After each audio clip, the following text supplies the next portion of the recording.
Namaste, Hari Om. Welcome to Shevadhi channel. We are continuing with our preparation for Samskrita Bharati's Pravesha exam. This is the second part, Dvitiyaha Bhagaha. And as mentioned in the first video, this is the format of the lesson that you are already familiar with. And this whole series is based on the Pravesha textbook that is prescribed by Samskrita Bharati. The aim of these videos is to help the Sanskrit learners and those who are appearing for the Pravesha exam with their exam preparation. In the part 1 of the Pravesha exam preparation video, we covered Sukti and Devatastuti. These two topics were covered. And the part 1 video's link will be given in the description section of this video. So you can go through it at your convenience. Today's topic, we will be covering Subhashitam and Prahelika. Before we start, we will start with a Prarthana as always. Hands in prayer position. Vakratunda Mahakaya Surya Koti Samaprabha Nirvighnaṁ kuru me deva sarvakaryeshu sarvada Saraswati namastubhyam varade kamarupini vidyarambhaṁ karishyami siddhir bhavatu me sada Vagarthaviva sampraktau Vagartha pratipattaye Jagatah pitarav vande Parvati parameshwarau Gurur Brahma Gurur Vishnu Gurur Devo Maheshwaraha Guru Sakshat Parabrahma Tasmai Shri Gurave Namaha. Harihi Om. Let us get started with today's topics. Subhashitam. So you already know, since you have been studying Pravesha lessons, there are 10 Subhashita given in your textbook. And so each and every Subhashita has a wonderful life lesson. So it is not just we are learning for the exam sake.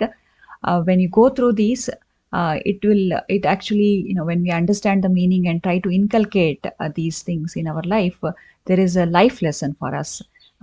These are beautiful verses. So let us go through these. As you prepare for the exam, make sure you go through the shloka in Sanskrit and the meaning given as well. So because the type of question that you typically get is so far based on the previous batches question papers, you don't typically get a question where you are asked to write a Subhashita, but you never know. You might get a question where they can say that, write a Subhashita that, describes the qualities of a good person, that type of thing. So you might, but we haven't seen it. But if you learn in this manner, you will be in a position to tackle that type of question as well. And another type of question that you might get is given a Subhashita, they will ask you to explain its meaning in either in English or the language chosen by you at the time of the Pravesha exam registration. And another, we will be looking at these types after we go through the Subhashitam. You might also get questions like answer these questions in Sanskrit. So based on the shlokas, you will be getting questions. So when you go through these Subhashita and understand the meaning, you will be in a position to answer such questions. Okay. Now we will go through these Sanskrit Subhashitams one by one, and I'll just read out the Subhashitam in Sanskrit, and it is up to you. You can just read the meaning and understand the meaning, and you don't have to use the same exact words given in your textbook. You can use your own words as long as you convey the gist of the Subhashita. Okay. Ayam nijaha paro veti ganana laghu chetasam Udaracharitantu Vasudhaiva Kutumbakam. So this kind of tells us who is a real, broad-minded person, a sattvic person who treats the entire world as a, his or her own family. Okay, next one. उद्यमेनैव सिद्ध्यन्ति कार्याणि न मनोरथैः न हि सुप्तस्य सिंहस्य प्रविशन्ति मुखे मृगाः. So it says, it emphasizes the value of hard work. Without hard work, we don't really get anything. A very nice analogy is given here. And no food will enter a sleeping lion's mouth. So the lion has to hunt in order to get its food. Na kaschidapi janati kim kasya shvo bhavishyati atah shvah karaniyani kuryadadaiva buddhiman. So this is all about we have to be very punctual and diligent about our work. Don't postpone things. Do it today because we don't know what is going to happen in the next moment. This is another beautiful Subhashitam, a very nice life lesson as well. Sadayam hridayam yasya bhashitam satyabhushitam kayah parahite yasya kalistasya karoti kim. So again here it emphasizes the sattvic qualities, kindness and being truthful and doing good for others, not just thinking about one's own good. Acharyat padamadatte padam shikshyah swamedhaya padam sabrahmacharibhyah padam kalakramena cha. Here it tells us how one learns. When you take up learning, it is not like you master anything overnight. So you quarter of the any learning, quarter portion you get from your guru, and another quarter is from the student's own intelligence and the practice, and other quarter will be from his or her classmates, and the rest of the quarter will be over a course of time. So it takes time. It is not like you can master anything overnight. If easy come, easy go. If you think that you can learn something within a day, it is not going to happen that way. So it emphasizes the perseverance and practice. Practice makes perfect. So that is the gist of this particular Subhashitam.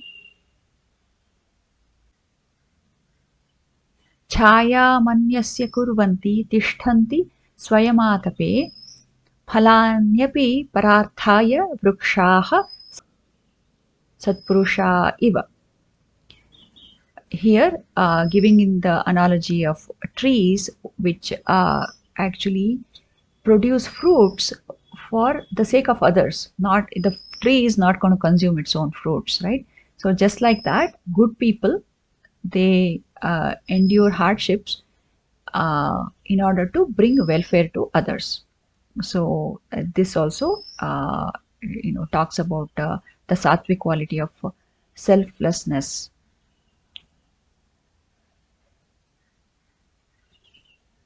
त्यजेदेकं कुलस्यार्थे ग्रामस्यार्थे कुलं त्यजेत ग्रामं जनपदस्यार्थे आत्मार्थे पृथिवीं त्यजेत. Here it has a very profound meaning. So anything bad, it should be discarded. Anything that harms you, either physically or emotionally or spiritually, that should be discarded. So that is the gist of this particular Subhashitam.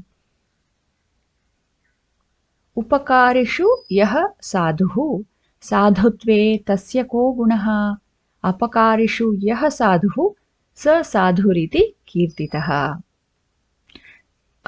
It is very easy, right, to be good to somebody who is good to you, but who are really good people are those who are good to those who actually harm them or not so good to them. Such people are called as saints. न किश्चित् सहसा कार्यं कार्यं कार्यविदा क्वचित् क्रियेत चेत् विविच्यैव tasya shreyaha karasthitam. So here, not to do anything in haste. So if you do something in a hurry, the outcome is not really good all the time. So we should use our discriminating power.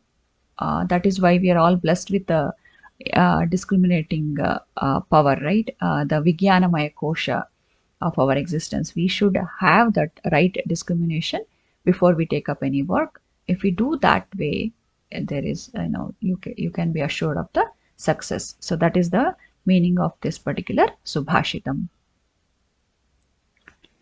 Vayamiha paritushta valkalaistvam dukulaihi samaiha paritosho nirvishesho visheshaha सतु भवति दरिद्रो यस्य तृष्णा विशाला मनसि च परितुष्टे कोऽर्थवान् को दरिद्रः. This is a beautiful subhashita, just like others that we already reviewed. It emphasizes the contentment. If you are not content with what you have, you are as good as a poor person. Okay, it doesn't matter what you have. So this is contentment is the key in order to enjoy our life. So that is the meaning of this particular Subhashitam. Now that we have reviewed all the Subhashitam given in the Pravesha textbook, let us look at a type of question that you could possibly get on this topic. Answer the following questions. Laghu chetasam ganana katham bhavati. So narrow-minded people, how do they, think? So that is the meaning of this question. So what is the answer? As I mentioned earlier, if you have read the Subhashita, not just for the sake of reading, but understood the meaning, you will be in a position to answer this type of question. Laghu chetasam ganana katham bhavati ayam nijaha ayam paraha va iti laghu chetasam गणना भवति. कार्याणि केन सिद्ध्यन्ति? उद्यमेन एव कार्याणि सिद्ध्यन्ति. आत्मार्थे किं त्यजेत्? Think about it and you can say the answer out loud before we display the answer. Atmarthe prithivim tyajet. Next question. Kaha sadhu iti kirtitaha? Who is actually regarded as a sadhu, a good person? Apakarishu yaha sadhuhu saha sadhuriti kirtitaha. Kasya shreyaha karasthitam? Yaha vivichya karyam kriyate chet tasya shreyaha karasthitam. So it emphasizes the importance of using the discrimination before we take up any work. So think before you act. So that is the meaning of that Subhashitam. Based on that Subhashitam, we have this question and this is the answer. Kaha arthavan? Yaha manasi paritushtaha saha arthavan.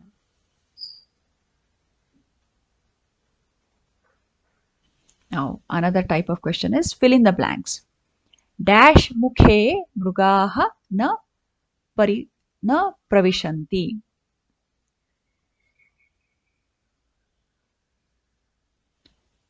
Suptasya simhasya mukhe mrugaha na pravishanti. Dash vasudhaiva kutumbakam. Udaracharitantu vasudhaiva kutumbakam. Shvaha karaniyani dash buddhiman. Shvaha karaniyani kuryadadaiva buddhiman. So it is all about don't postpone the things that you're supposed to do today. Do it at this moment because we don't know what is going to happen the next moment. सदयं dash tasya bhashitam dash.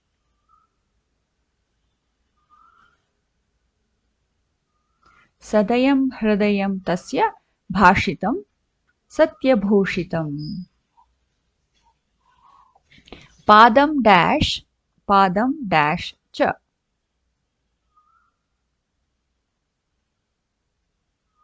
Padam सह ब्रह्मचारिभ्यः पादं कालक्रमेण च. कायः, this is another type of question. Now let us look at another type of question you could potentially get on this topic. State true or false and correct the false statement. First one, कायः स्वहिते तस्य कलिस्तस्य किं करोति?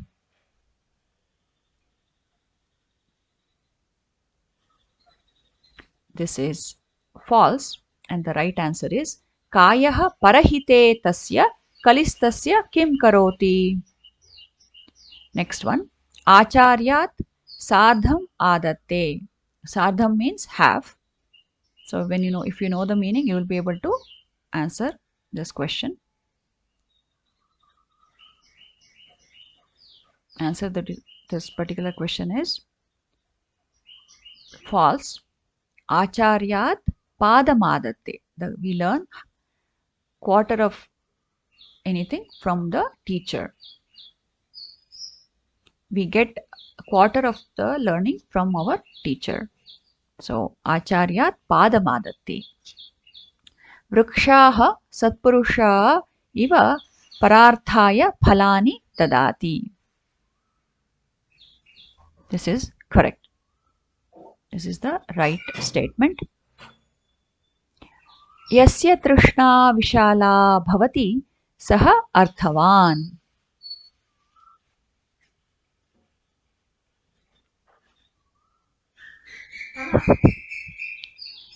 So this is false. Yasya trishna vishala bhavati saha daridraha. Gramasyarthe kulam tyajet. This is the right statement. Okay, that concludes the Subhashitam topic. Let us look at the Prahelika. Prahelika, nothing but riddle or puzzle. And here again in the textbook we have 10 puzzles given. So we will just quickly run through the puzzles that are given. So that it kind of serves as the revision for you. The first one is Asthi nasti shiro nasti bahurasti nirangulihi nasti padadvayam gadham angam alingati swayam. It has neither bone nor head, has arm but no fingers, has no legs and it hugs you tight. What is it? So the answer to this is Yutakam. Yutakam means shirt. Next one is Kimichhati naraha kashyam bhupanam ko rane hitaha ko vandyaha sarvadevanam diyatam eka uttaram. So there are 3 questions here, but there is a single answer to all these 3 questions. So when we analyze each and every word and sentence in this particular Prahelika, we will be able to get the answer, and the answer to this is Mrutyunjayaha. Next one, Simantinishu ka shanta raja ko bhut gunottamaha vidusham ka sadha vandya atraivoktam na buddhyate. So answer to this is tranquil minded is Sita, most virtuous king is Rama, and respected by the wise is Vidya. So as you can see, if you look at this each and every line and take the first letter and the ending letter, and then you will get the answer to the riddle. Simantinishu ka shanta. Take the first one, Si and Ta, Sita. Same, similar to that. Ramaha, Ramaha. Vi Vidushanka Sadavandya. In that, take V and the ending letter Dya. So it is Vidya. So you get the answer. Purushah कीदृशो वेत्ति प्रायेण सकलाः कलाः मध्यवर्णद्वयं त्यक्त्वा ब्रूहि कः स्यात् सुरालयः.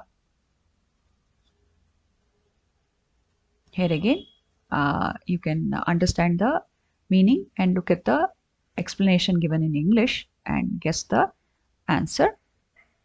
So one who knows all branches of learning, a civilized person, Nagarika, right? And if the middle letters are dropped, basically Ga and Ri are dropped, then you get Naka. Naka is nothing but heaven, which means Naka is a Sanskrit word which means heaven.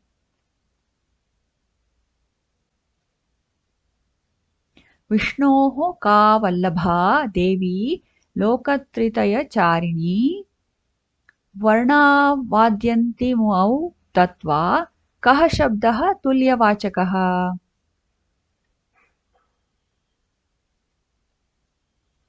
Ma Lakshmi. Sa and Na are the letters to be joined. Samanam means equal. So that is the answer to this riddle.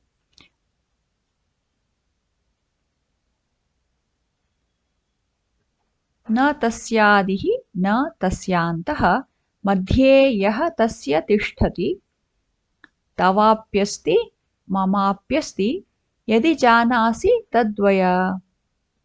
So this is another very nice riddle. So if we just understand and dissect each and every word of this particular prahelika, we understand. We can look at this riddle in two ways. So it is given in this particular screenshot. You can go through it. And the answer to this riddle is I, Nayanam. The word has na in the beginning and in the end and ya in the middle, Nayana, right? So since it is a neuter or a navumsakalinga, it ends with ma, Nayanam. If you just look at the pratipadika, then it is Nayana.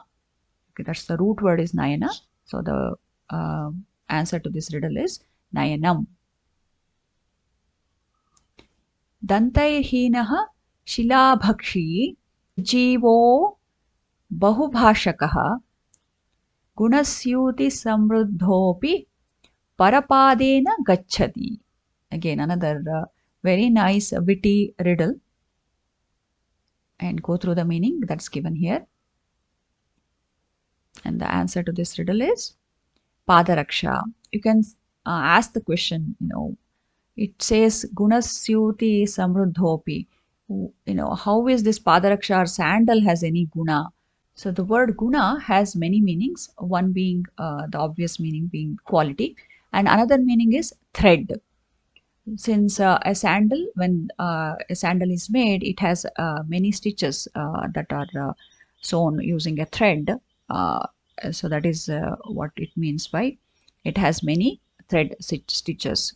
So that is why the answer to this riddle is sandal or padaraksha.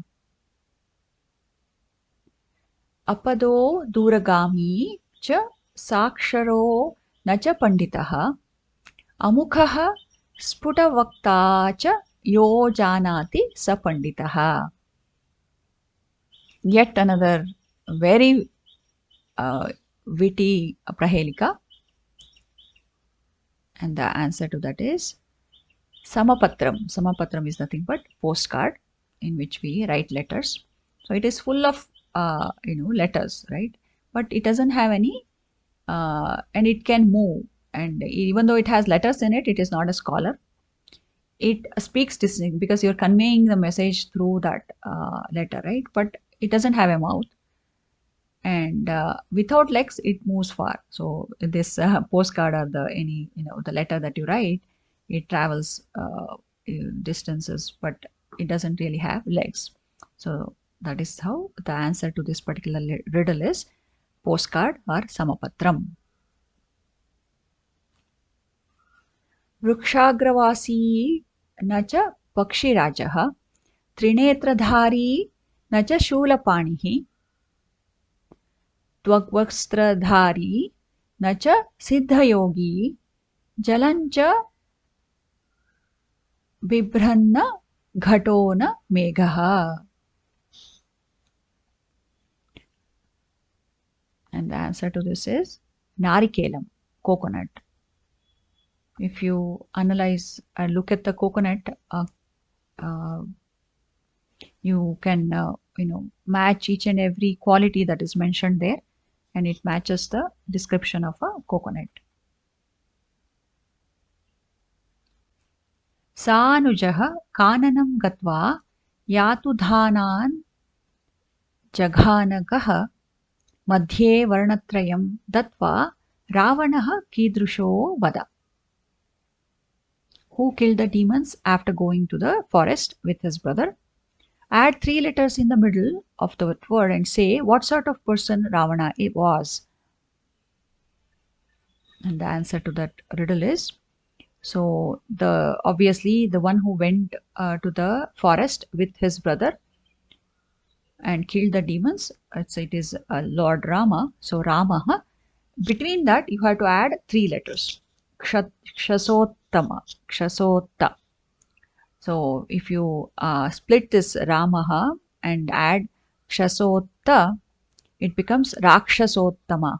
And Ravana was considered as the best among the demons. So that is how this word is formed. So that is the answer to the riddle, Rakshasottamaha. Now let us look at the possible questions that we get on this Prahelika topic. One would be, they will give a Prahelika and ask and explain you, and one type of question you would get is they will give you a Prahelika and ask you to explain the meaning of that Prahelika and give the answer and justify the answer as well in your own words. So that you can do right in English or the chosen language. And you could also get a question like what we are about to see. Answer the following questions in Sanskrit. Naraha kashyam kim ichhati? Naraha kashyam mrutyum ichhati. Kah shabdah tulyavachakah?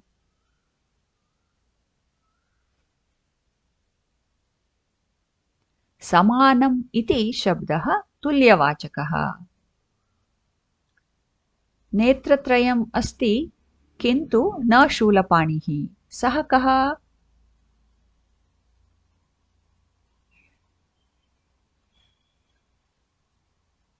नारिकेलम्. कः सर्वदेवानां वन्द्यः? मृत्युञ्जयः सर्वदेवानां वन्द्यः. भूपानां को रणे हितः?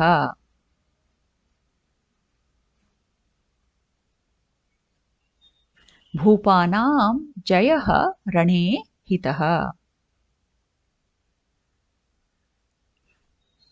विदुषां का सदा वन्द्या?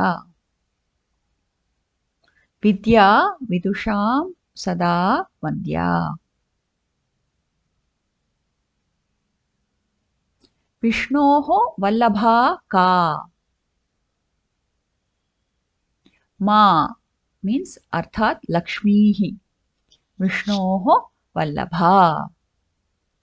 सीता कासु शान्ता?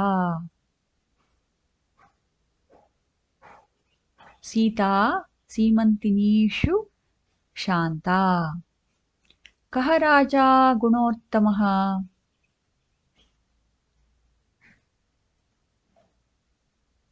रामः गुणोत्तमः राजा. का परपादेन गच्छति?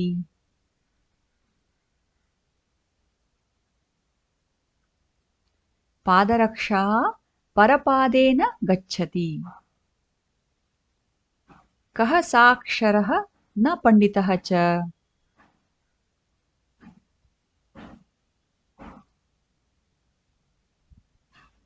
समपत्रम्.